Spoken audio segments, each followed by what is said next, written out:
Hey, What? did you get them? I may have distracted him with the kiss and snuck them out of his jacket. My mortal. Let's go.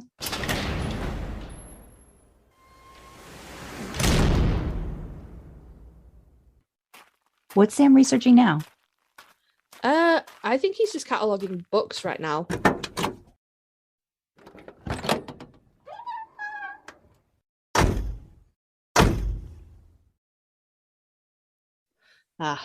Now this, Sandra, this is just the kind of relaxation we needed after the day we've had.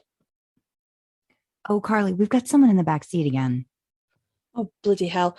Oh, it's you. Sorry, I didn't see you there. Don't mind the demon blade. All right. Well, you know Dean's house rules and baby.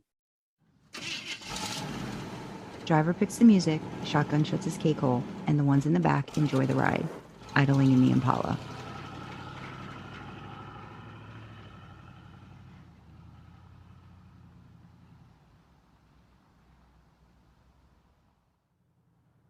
Hello, and welcome to our test drive of Idling in the Impala. I'm Sandra. I'm Karlee, and this is a podcast by and for lovers of supernatural and supernatural fanfics.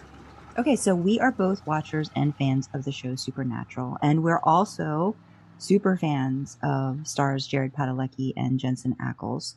I know personally I've been listening to lots of podcasts on the subject of Supernatural, like episode reactions, breakdowns, but I haven't been able to find anything that recommended a particular fan fiction that I am a big fan of. So if you stick around, you'll realize quite quickly that I am a Dean girl. I love Dean-centric fanfics. It doesn't really matter what the ship or the pairing or the aspect is. It could be Destiel, it could be Wincest, it could be Bi-Curious Dean, Demon Dean, Mark of Cain Dean. I really like Mark of Cain Dean. AU Dean. If it feels like Dean and the writer gets the essence of my favorite Winchester from the get-go, then you've got me. I'm hooked. So Karlee, you are here for what reason? I'm here to make sure that we get a little bit of Sam in here to balance out all of your Dean, because my baby needs some love. I am a Sam girl, 100% through and through. Fell in love with the height, stayed for the hair. That's exactly how it goes. I don't really have any preference on pairings. I will read pretty much anything and everything. Like you, Sandra, I need it to feel like the character. You know, even if it's AU, I still prefer it to feel like the person, to feel like Sam or feel like Dean. But it doesn't really matter who's doing what with who. I'll read it either way. As long as it's got a good story and I feel like it's something that one of the characters would do, I'm in for it.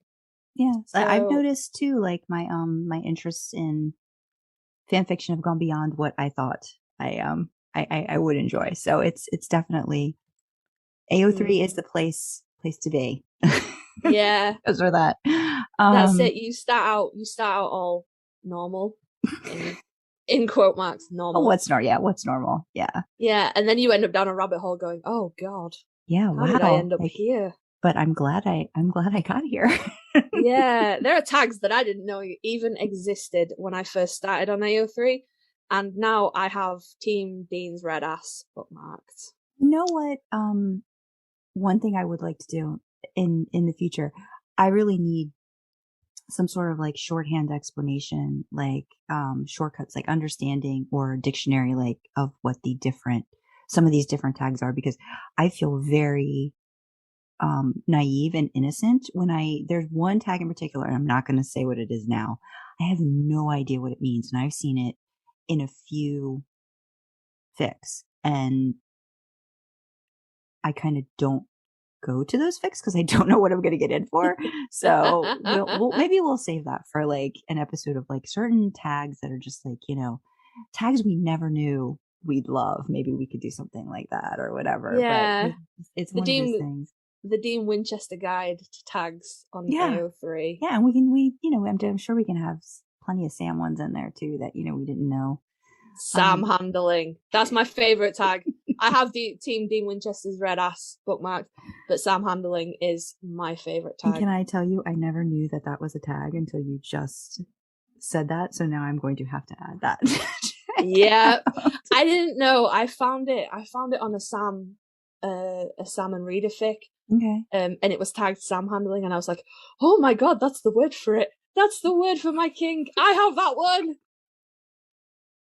You ever just make your own tags up for your fics? Yeah, I love those. I love those too. The ones, some of them can be like really long, but, and I'm never seeing them again. And I'm just like, okay, I know that they're just doing it just to do it. But still, we need to get into tags. Tags is to be a thing because I need a tutorial on like how to tag my stuff better. So we definitely need to add that to our list of things to discuss. So as you can tell, Karlee and I are still figuring out this podcast format. One aspect that is probably going to be a part of, if it's not every episode, almost all the episodes, is something that we've titled Canon Fodder. So this is where I or Karlee or both will have fanfic recommendations, and all of them will be pulled from Archive of Our Own or AO3. There'll be an info about the author, a summary that I just take directly from AO3, just to give you an idea of what you're in for, and again, like reading some of the tags, and then an excerpt of the fanfic. So if it's something we've both read and enjoyed, we may have a short discussion afterwards, but some of these just may be recorded in advance. Today we've got 2 fanfic recs, and just a warning, we like our fics, if you couldn't already tell by our discussion, on the mature and explicit side.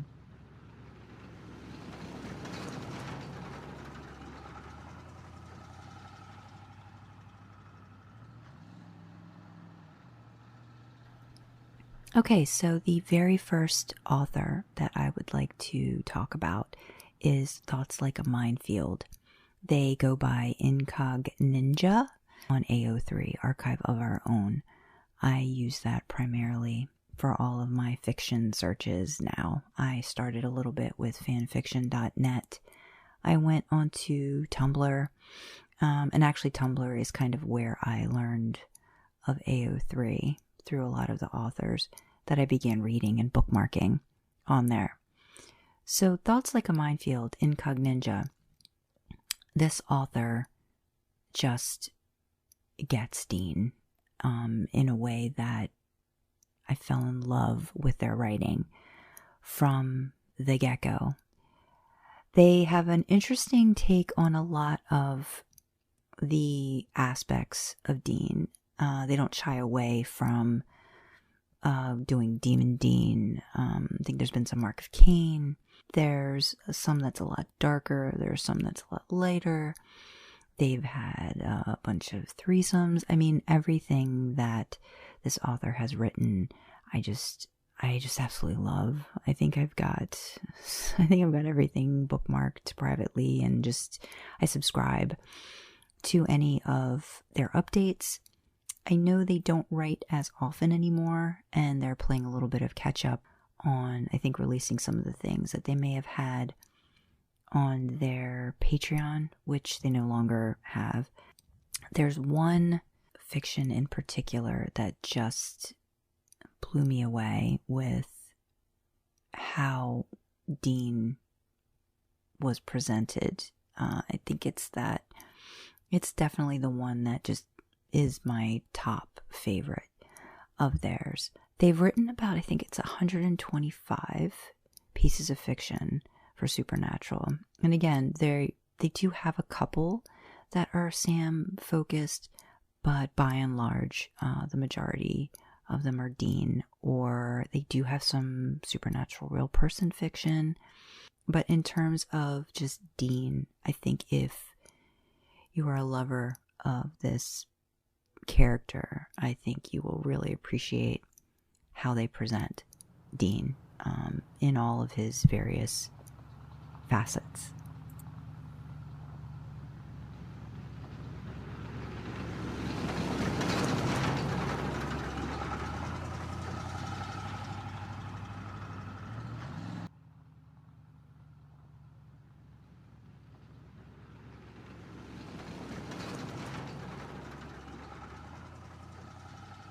So this one, I mean, even though it's not as much, say, dialogue heavy, I still think she does a really good job with the mannerisms of Dean. Like, I just feel like she's watched him a lot, like I have, and she kind of like, and then she uses that to her advantage to explain some of the explicit scenarios, like the whole thing of like, Dean pulled his fingers from your body and he's lifting them into view. He rolls his head to the side, slips his fingers into his mouth one at a time to the last knuckle, slowly dragging them through the purse of his full wet lips. Like, I can see him doing that, like when he's eating. And so him doing that there just seems totally like, it's okay. Yeah, he's enjoying himself. It's a very carnal experience for him, and he's just going at it. But yeah, and then the whole like nuzzling, like him nuzzling into your palm, like, I remember seeing him do that, like, not often. I think I've only seen him, I think, maybe do it with his mom.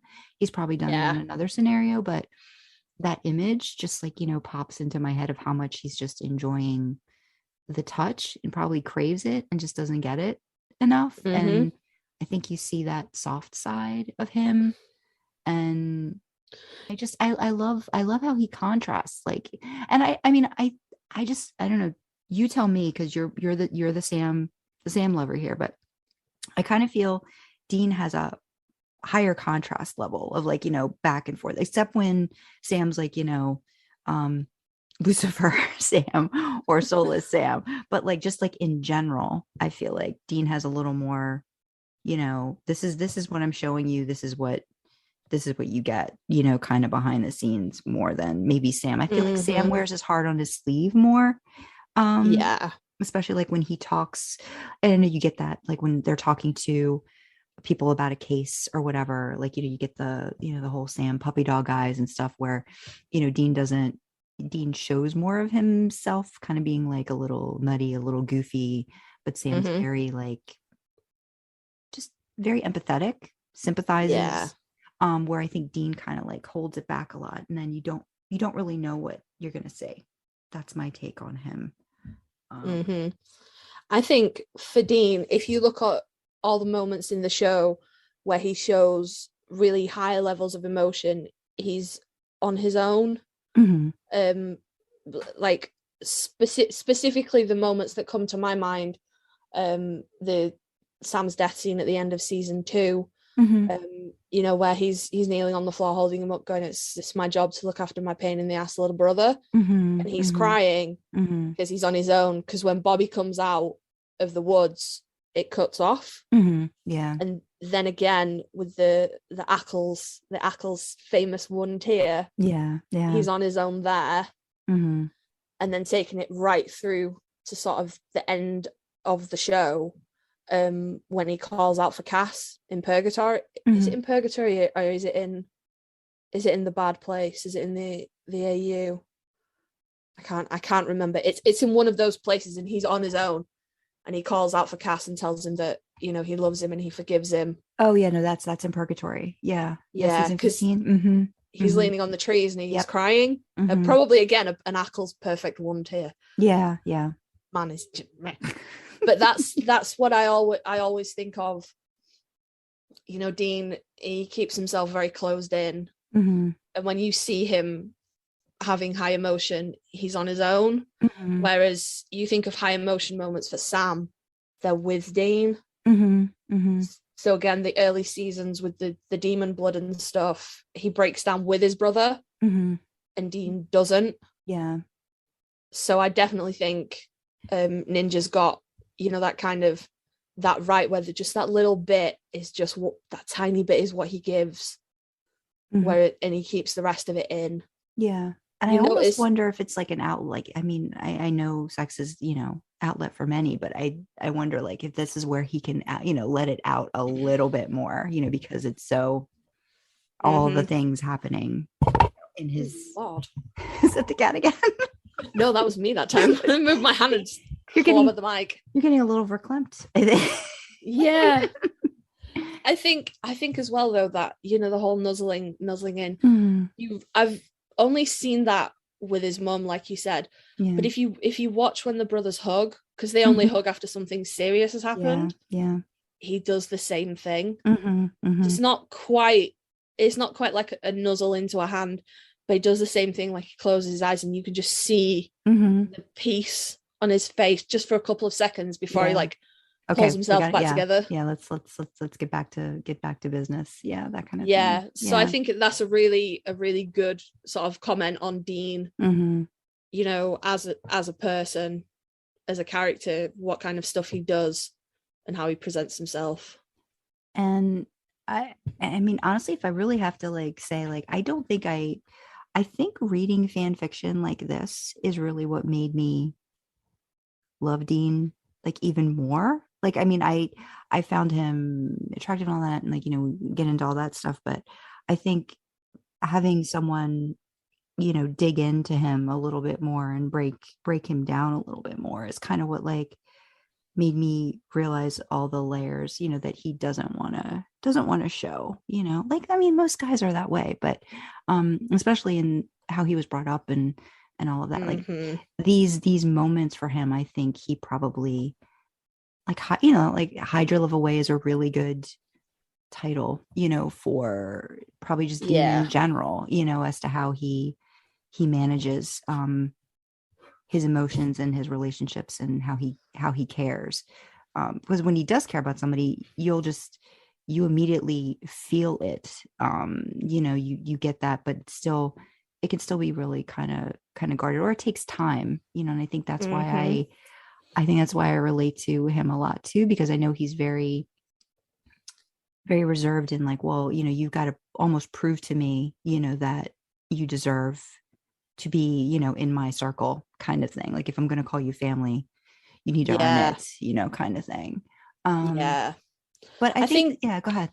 I think his sort of his upbringing probably, you know, fed into that from like a romantic sort of point of view. You know, he's very love him and leave him kind of thing, just because that was how it was, wasn't it? You know, he could get a girlfriend and then his dad could pop up and be like, right, we're off. Yeah.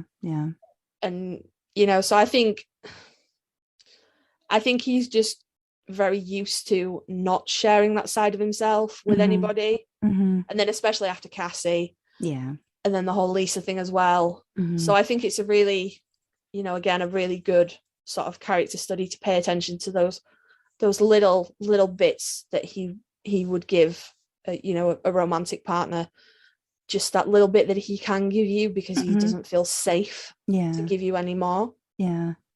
Whereas, like you say, Sam will give you the whole cow, give you the whole barn, and rip himself into shreds after you leave. But I think Sam is Sam is very tentative too. I think after how many times he's been, and I don't want to use the word burned, but like how many times he's been burned, you know, with relationships and what he's gone through with Jessica and after so the many werewolf Madison, the demon Ruby, and you know, like and then I know it kind of took him a while towards the end with Eileen, but still I think he was just willing to try, I think, a little bit more maybe, you know, than Dean would, especially with what was her name that some people still think was a dream, Amelia, from the best hair season 8 season 8. Yeah, Amelia, right? That was Amelia. Yeah. So it's, you know, I just think he's willing to try and like, but still be guarded. So yeah, they're very interesting boys. I just love thinking about and how they handle stuff.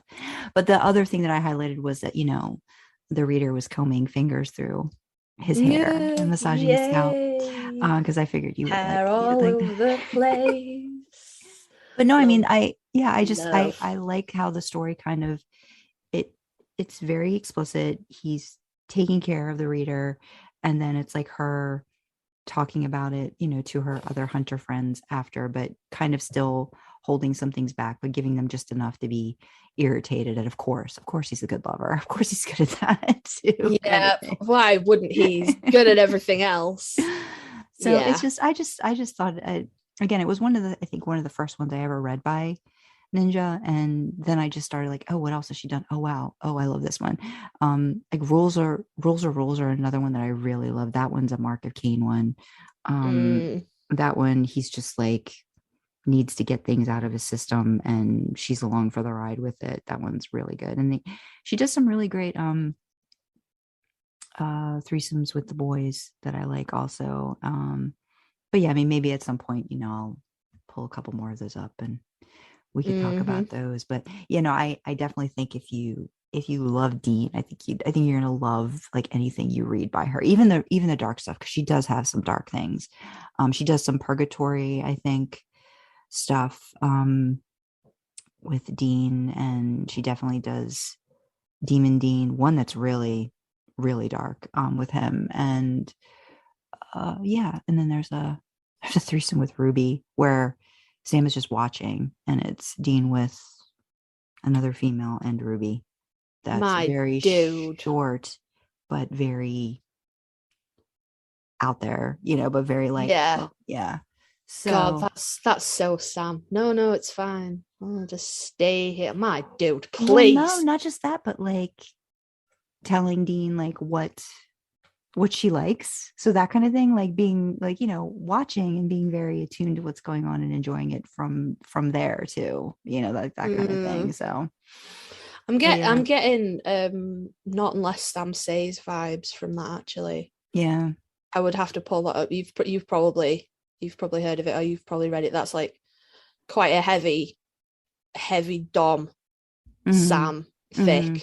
And that's kind of the sort of theme running through it, that the reader's not allowed to do anything like sexually, not like in life, right, unless he says so, and he sort of puts her in a position where she has to have sex with Dean while he watches and stuff like that, and instructs. And so there's one like that she's written, but it's not quite it doesn't have that as dark of a vibe.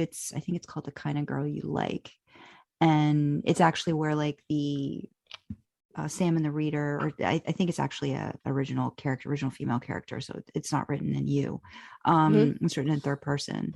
And they've both had a discussion beforehand that, she's thought about Dean, and he's kind of into that idea, and he watches for a bit, and then they get into a little bit, but that one's actually not as bad. But there's actually like Sam starts to question himself a little bit in the relationship, and like, she doesn't respond in this way like she responds to Dean. But then, they have a discussion after, and how like, it's balanced. It's, Dean's maybe more on the playful side, where Sam's more on the, this is what I really want you to do. This is what I like, and kind of that thing. So that it's interesting. And it's interesting how different authors will pull different aspects and vibes and, play off of that. So I like that one too. That one's a good one too. Yeah, I will bring Not Unless Sam Says, which is, it's by, the author's name is Spectacular Sammy, but I think there's an extra bit in that.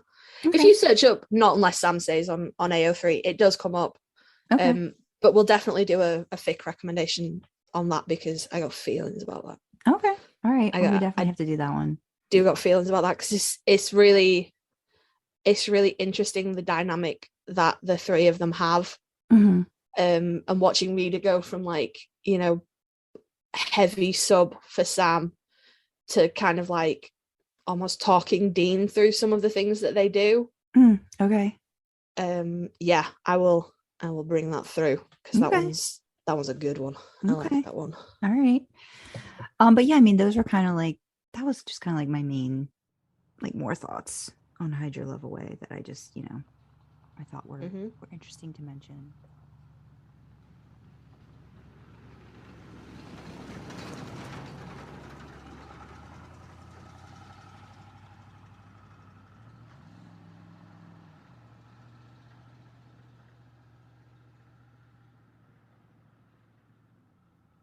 Karlee's recommendation for today comes from an author by the name of Rosie Cheeks. They have written 4 supernatural fics, and all of their fics focus on Wincest. The title of the fic is called Not So One-Sided. It's rated explicit. No archive warnings apply. Categories male. Relationship Dean Winchester / Sam Winchester. Tags for The fic include incest kink, Stanford era Supernatural, referenced alcohol consumption, phone sex, dirty talk, masturbation. And the summary for Not So One-Sided for the SPN Masquerade prompt. Dean calls Sam when he's drunk just to hear his brother's voice. Sam knows what's going on, so he just talks to the silence. One night, things take a turn when Sam is also drunk and starts to confess how he misses his brother, how he really feels about him, and phone sex ensues.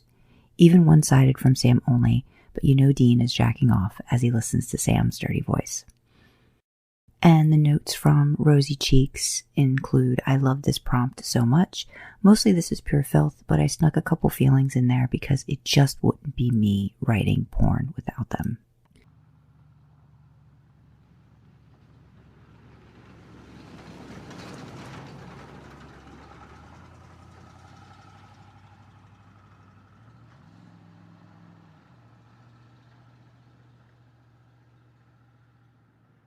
Absolutely not. So I'm feeling this one. Not so one-sided is a it is a Wincest fic, but no actual touching happens because it's over the phone. So I suppose if you're like kind of squinty-eyed at Wincest, you could read it and be assured that no brother touches brother in the fic. But yeah, sort of the kind of basis on this one is, just like Dean calls Sam when he's drunk just to listen to Sam talk, and he never says anything on the phone. Sam knows it's Dean and just kind of chats away and tells him about his day and stuff. But this particular time, Dean's called and Sam's also drunk, okay. And things take a little bit of a turn there. And I keep coming back to this fic. Sometimes when you just want to read something that's familiar, something that's comforting, mm-hmm. I keep coming back to this one because it's not all about the sex in this one. Mm-hmm. There's a real depth of feeling. It's sort of set. Sam's at Stanford, and obviously Dean's off doing whatever it was he did when he was with John, and it starts off with like, I just miss you. Mm-hmm. And it's there's like this depth of feeling there that it's Sam just kind of drunk. Sam just, I miss you, I miss hanging out with you, I miss having a beer. And it sort of, it touches on that kind of I guess wrongness, imposter syndrome that Sam really struggled with in the first few seasons. Mm-hmm. So he's kind of like, I miss being able to talk to someone who understands me. I have to hide so much of myself with my friends here. They don't know what's out there, but they don't also know the real me. Mm-hmm. So it pulls a lot from the show. It's really quite canon compliant, and it gives you this real like depth of feeling that you could cut it off before any of the smut happened, and it mm-hmm. still stands on its own as a really nice fic to read, of just the depth of feeling they have for each other. Mm-hmm. Completely platonic, and it's just nice. Mm-hmm. And I like that, because I like things where Sam feels seen. I like to read things that explore that kind of him, because it was talked about a lot in the show, of a lot of his issues around that, but you never really saw him kind of dealing with any of them. You never saw him kind of talking to anybody about anything. I mean, we all know the Winchesters need therapy forever, and ever and ever, yeah. But you never even saw him talk to anybody about any of his feelings outside of Dean. Mm-hmm. And so it's just one of those like unexplored little things that I like to kind of just see what other people think would be going on.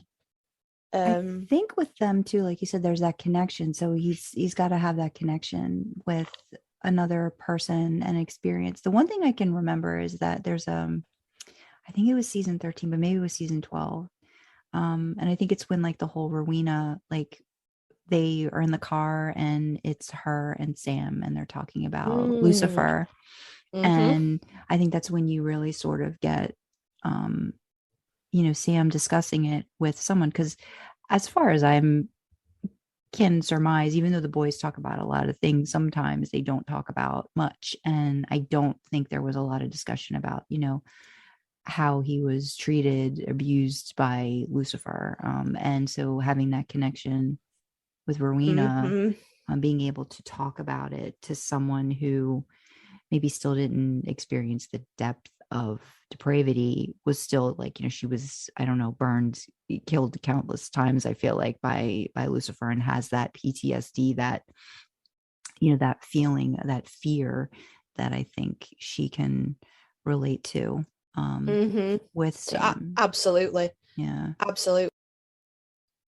I definitely think, I think, just jumping off from this thing, I think Sam and Rowena really could have gone somewhere in the show. And I was really surprised that they didn't.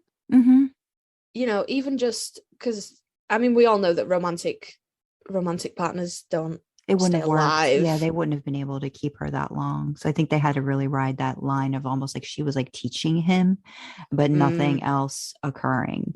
But yeah, I agree. I think that because there's even that little bit, almost like, I think when she's like the queen of hell and they come down, I can't remember for what, in season 15, and she's like, Sam, be a dear, get me, such and such. She's like, oh yeah, I'll, let me go get that for you. And I feel like there's either like a maternal aspect to it, but there could have been, I feel like there could have been something else, too, with them, a little bit more explored. I think at least on just the way that I think they grew to respect each other, that I don't think Dean never really, Dean, I think, appreciated Rowena, but I don't know if respect is, just because of the whole witch thing. I think he still was having issues with that and all that. But I feel that, there was a lot there that they could have really done more with just that relationship in general. Because I really feel like but there's that connection. You have to have that shared experience. And I don't think that the boys, even though they did talk about some things, they just wouldn't talk about everything to each other. And they were isolated so much growing up I can't even, like, just listening, understanding the way they were brought up for so long. And wanting to go out of that, but yet that still not feeling comfortable there either, and not really comfortable, totally with his dad and Dean. Like, I think with Dean, comfort immediately, but not when the dad was in play. I just didn't get that feeling. And there's some life lessons that, try as you might, you can't unlearn. You can't, just like a gut reaction kind of thing. And I think Dean held on to that, that kind of gut reaction of no strangers, no outsiders, apart from that weird thing that he had with Gordon, which was that was weird. That was weird. That was just like, I don't know, maybe that's the outlier that proves the rule. Maybe he was like, yeah, no, this will be fine, and then it really wasn't fine. And so he doubled down on everything. He was like, no outsiders. So yeah, that's kind of sort of where this fic goes, that that they're all that they've had, and no one will understand them like they do. And after 15 seasons, we could sit here and we could discuss Destiel until the cows come home. But I think if you're gonna squint and look for a romantic relationship in that show, you'd probably find Wincest before you'd find Destiel. If you were really going to look for something, because they're so enmeshed and they're so codependent. Yeah, codependent. That's definitely the thing. Yeah. And it's just, they're all each other has. And they both not struck out with women, but it's not gone well, has it? No. Everyone Sam Bones dies. Literally everybody. And Dean just doesn't stick around. Yeah. Dean just doesn't. It is my headcanon that I know that Rowena and Gabriel had that little tryst in the bookshelves, but it is definitely my headcanon that Rowena and Sam was sneaking off somewhere without Dean knowing. Absolutely. Yeah. But yeah, if you were going to look for, you know, a queer relationship in that show, if you felt like you really had to, you had to find some kind of representation, I definitely feel like you'd find Wincest before you'd find Destiel, personally. I know Cass has been around since season 4, but but there's a lot more. There's just the history of it. Yeah, and then obviously that's kind of where this fic goes, and it goes the way you find a lot of Wincest fics going, which is, oh, I've wanted this for so long, you know, kind of. Some of them allude to the feelings being just present before Stanford. Some of them really hammer home that it's been forever, you know. But this one, you know, it toes the line quite nicely. And then, you know, we descend into some really explicit smut, which is fabulous. That's what we're all here for. Yeah. And then the ending is, it ends so supernaturally. It's perfect. It could be the ending of an episode. Okay. Because it just leaves it open. Okay. It just leaves it open. So the deeds are done. Everybody's taking a breath. And Sam is like, no, Dean, don't go. Don't hang up. Please don't hang up. You don't have to talk. Just don't hang up. Just stay with me until I fall asleep. And Sam goes, you know, yeah, okay. Dean's like, yeah, okay, until you fall asleep, okay? And then it's like calls back to the sort of the brief glimpses you used to get from them children, and you know, maybe Sam's just crawled into Dean's bed and gone, I just want to cuddle till I fall asleep. And then it ends, and you don't know, does Dean never call again? Does he show up at Stanford in a few days? Does he call again and they never discuss it?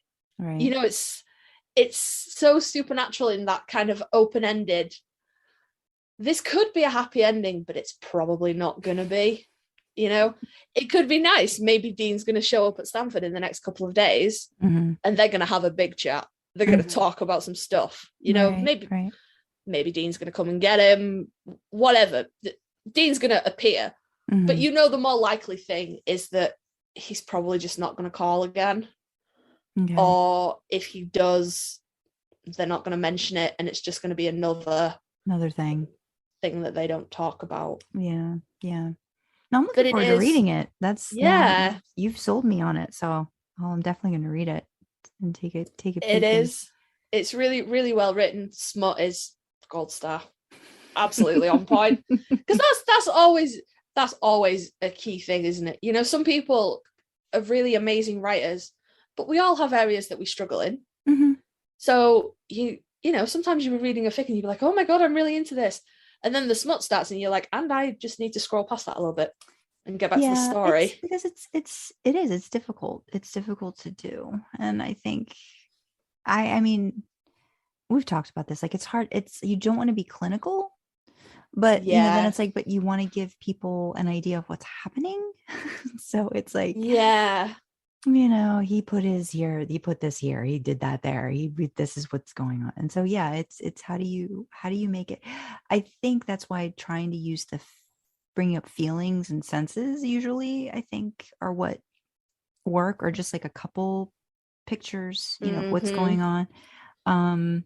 Because some of them can go, because I always feel like I'm building up, and I'm like, oh, this is going to be great. And then it's like, it's maybe only like a few paragraphs of like, you know, of what I've been like thinking about. Because then I'm like, oh, what do I do? So yeah, I definitely get it. You either have to, you can do, some people can do one really well, others, and then you can just kind of like be middle of the line and kind of hope that you get the point across, and you give the readers like what they were expecting. I think that's why it's hard too. Like when you know, when I label something explicit, I'm like, well, they're going to be expecting something, you know, really explicit. And I don't know if it's always going to be that way, but whatever. Yeah. That's a whole other discussion about grading fics and stuff. But you know, absolutely. I tend to I tend to go the same way as you and try and give it like a sense description more than because you can, like, you know, if you describe the act, it's clinical. There's nothing, you can't make it unclinical, really. This went in there and that happened and then that happened,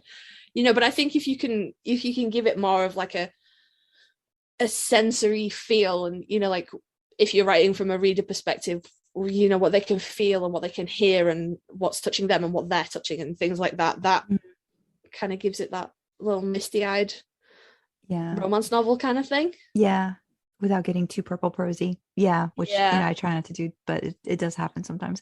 And there's, I don't know, like, I know for me, like, the dialogue and stuff like that is kind of big too, but it's like you want to make sure it sounds authentic kind of deal too. So when you're in the middle of it, like, depending, is it Soulless Sam, is it Demon Dean, is it, you know, whatever version of it, you want to make sure it still kind of rings true for that character. So no, I'm in for this one. I'm definitely gonna read that and give you my thoughts on that one. It's great. It's a good fic.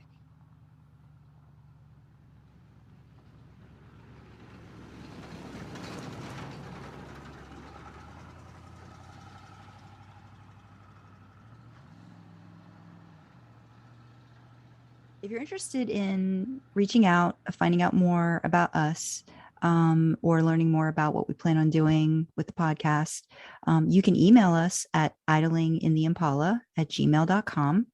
We also have a Twitter account. Our Twitter handle is idlingin Impala. And then in terms of reaching out to me, I have some works on AO3.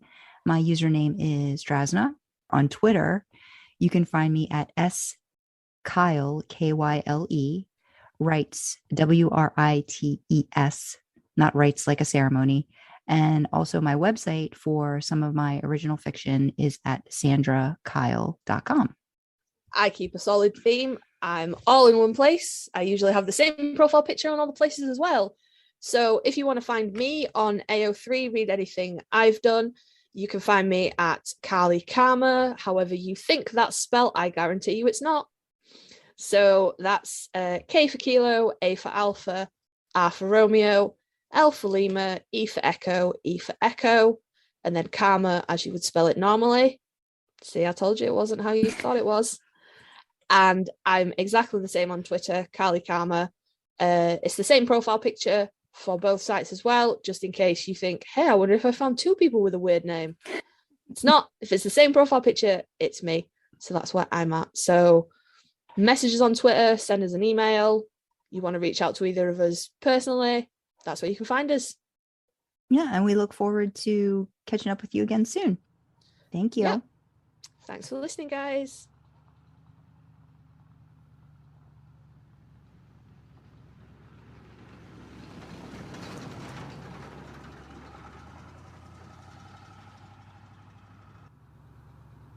Uh-oh.